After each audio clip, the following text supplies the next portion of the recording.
I am positive, okay, that real estate is not going to go down in value in the next 5 years. Ask anyone what they think about UK property at the minute, and they're likely to tell you that it's coming down. Down. And the data backs this up, with Halifax's latest report showing a steep drop in prices. Everyone thinks a crash is on the cards, and it would be crazy to suggest otherwise. But that is exactly what we're going to do today. In order to set the scene, I want to tell you a story. Please, no! It's called The Chicken, the Donkey and the Lion. Well, actually, it's called The Lion, the Cock and the Ass, but I hope you see that that title is kind of problematic for me and my desire to make this a safe place. So yeah, a chicken and a donkey are chilling in a field, and a lion comes over who is just starving. He's not eaten in ages. He spots the donkey and starts gearing up to pounce on him. The rooster sees this and, scared, lets out a massive shee. The lion, scared by this noise, turns around and legs it. The donkey sees this trepidation of the lion at the simple crowing of his mate, the friendly rooster, and plucks up the courage to attack the lion, thinking that he's soft. Bolts straight after him, but the problem is, the lion isn't soft. He turns around and eats the donkey. You see how, if we'd have gone with the word ass, that last sentence would have been a little bit problematic for me. The donkey knew that the rooster posed no threat to the lion, but failed to recognise that the lion's aversion to the rooster's noises spoke nothing to the threat that that lion posed to that ass. The story is a warning of false confidence in a belief, especially one in a group setting. Like-minded individuals are more susceptible to pitfalls of group thinking when in reality a contrarian view, where we consider the opposite factors, is the best approach. This time last week I released a video talking about how far prices might fall. I'm going to link it in the end cards. But today we're going to look at why the crash that many people are predicting might not be on the cards at all. Let's start with supply and demand. Look, I don't want to sit here and insult your intelligence. I know you get that supply and demand is important when it comes to homes.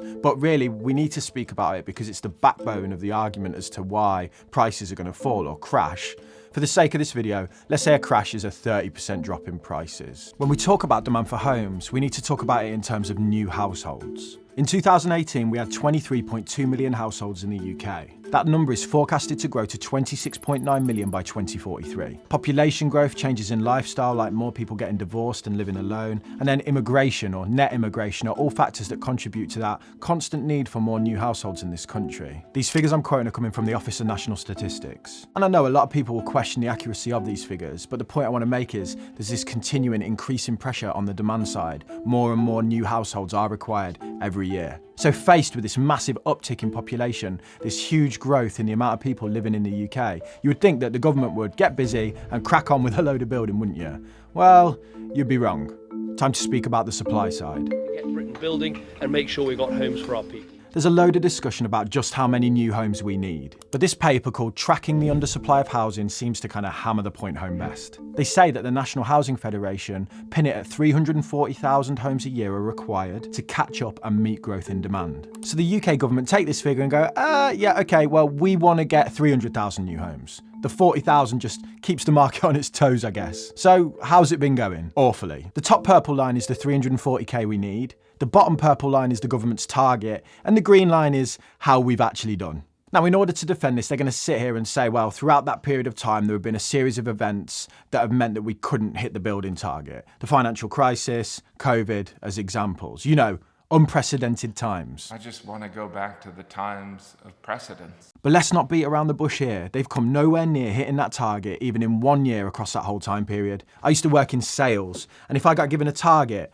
and I went in to my boss over a period of 10 to 15 years and said, I've not hit it once because, you know, the market's been a bit slow, I'm getting sacked. What's worse is, it's likely that we're not going to hit it going forwards either, as it looks like builders in the UK are starting to slow down. National builders of homes, the companies that deliver thousands of units on a yearly basis, helping us get towards the targets set out by the government, are finding their incentives to build reduced by the day. Labour and material shortages are making building homes more expensive, and the potential for softening demand means you might get less when they're finished than you did last year. So there's less incentive for these builders to build on the banks of land that they've got when they could just maybe sit there and put them on ice and wait for better times.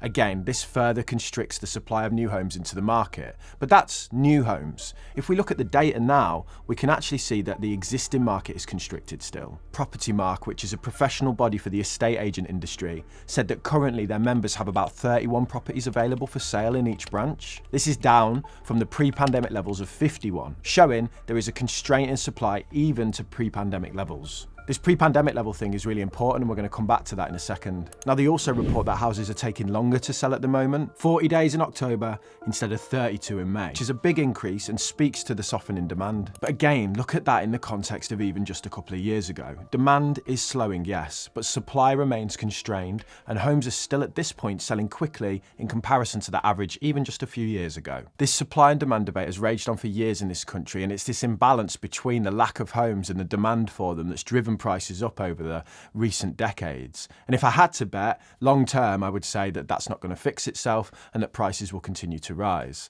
But it's important to remember that in the short term, supply and demand factors can move in tandem with each other.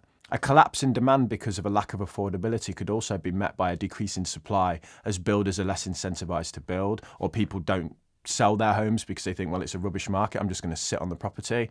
Or there's other factors like government intervention or a weakening pound attracting international buyers. Government schemes like the Help to Buy ISA or the LISA are simply there just to supplement demand. Forget about building more homes to increase supply. Let's just make it easier for people to pay more for the existing ones. Never underestimate the government's desire to prop up the housing market. And then that brings us on to the point of a weak pound and how that could affect the demand relationship in this country. I used to work for a property developer where we sold off-plan investments to investors before they were built. And then when the UK voted Brexit, when we had that vote and we voted to leave the European Union, I remember walking into work that day thinking, oh God, this is going to be bad because it's so uncertain now that we're going to sell a lot less property. I sat down at my desk, waiting for, to get sacked, and the phone just started ringing, and it just didn't stop ringing. What had actually happened was the value of the pound relative to other currencies globally had collapsed off the back of this vote, meaning that property purchases in the UK became more attractive to international buyers.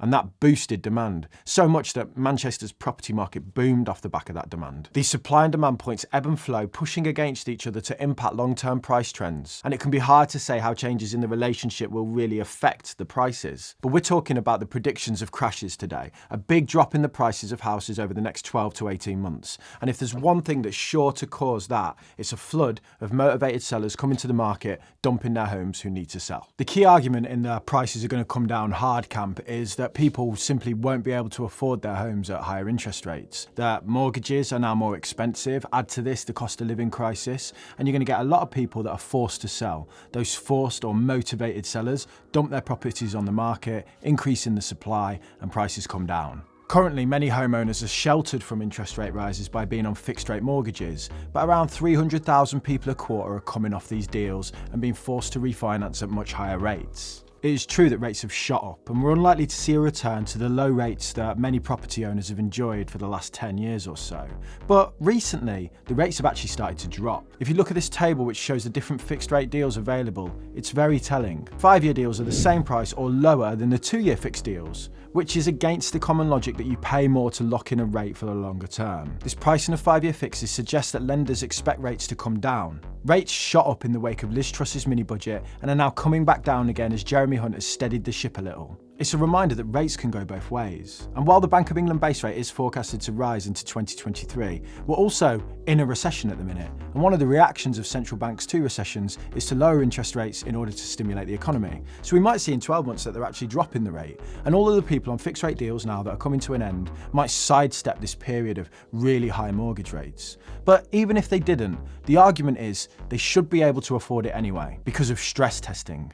Here's a stat for you. So during the financial crisis, after the housing market had collapsed, it came out that around 50% of all mortgage lending had been done. So 50% of homes had been purchased on mortgages without any proof of income ever being shown. They'd just given the money out and basically gone off people's words of however much they earn. Since that point, mortgage lending criteria has become a lot stricter. If you want a real world example of this, look no further than the fact that someone can be paying $1,500 a month for rent and then be told they can't afford an £800 a month mortgage. Absolutely infuriating for people in that position, I'm sure, when they're already outlaying, double that in rent and sustaining those payments. But what's going on there in the background is the underwriters are stress testing that mortgage affordability at different interest rates. Can you afford it at 4%, 5%, 6%, 7%? So in theory, they have stress tested affordability at different rates. And the argument would be that they haven't lent to people that can't afford a rise in interest rates on their mortgage. Now, obviously, the cost of living crisis complicates this whole matter. I don't think anyone will have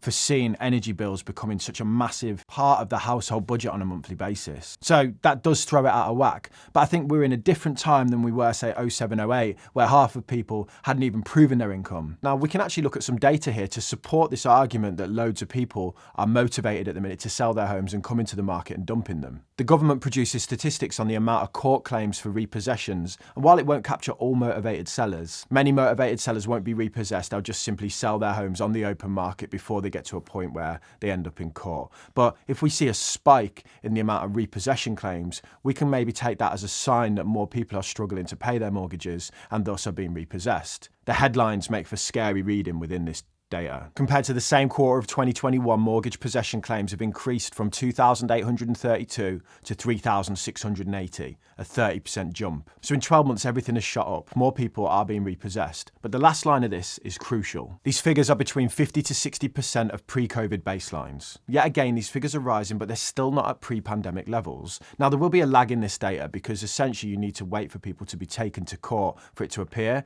So, people who were struggling a few months ago reflecting this data, it will be interesting to monitor it and see how this increases, but we're still way off where we were in, say, 07, 08 in terms of repossessions. In the last quarter, there's been 3,600 repossession claims, which would be about 15,000 for the year. The yearly total in 2008 was 40,000, and in 2007, it was 25,000. If there are forced sellers, we're not seeing them yet. Not to the 2008 levels anyway. I would expect that this data will rise, though, over the coming quarters, and I'm going to keep an eye on it and report on it for you, so we can see if these repossession numbers start shooting up, which would be a worrying sign. Look, if I had to make a prediction on this, I think property prices will fall. If I'm honest, I think they already have. It just takes time for the data to feed through. I think personally, if I had to make a guess, 10 to 15% decline in property prices over the next, say, 12 to 18 months. Interest rates and rising interest rates are like gravity on asset prices, especially ones that you buy with debt. And as interest rates rise, people can afford less, so the prices have to come down to meet that new affordability. That's just common sense. But this decline needs to be framed in the context of the growth we've seen over the last couple of years. To call this a crash and to say that nominal prices are going to drop 30-40%, in my opinion, is a bit of a stretch. I think what we're actually seeing is a healthy correction where market prices come back down to pre-pandemic levels and basically shake off all of the stimulus that was pumped into the market that artificially inflated the prices. If sentiment gets worse or inflation data doesn't improve and we see rises in interest rates, we could see further steep declines in property prices. I actually think if we monitor the reports from, say, Halifax over the next 12 months, we're going to see consistent falls in property prices on a month-by-month basis. But I do think that the market is on a much surer footing than it was in 07, 08. But I'm hardly cocksure about that prediction, and I'm sure many of you think I'm chatting out my ass. So if you think I'm lying, and you're betting that property prices could crash really hard, well then you need to watch this video next, where I discuss just how ugly this could all get.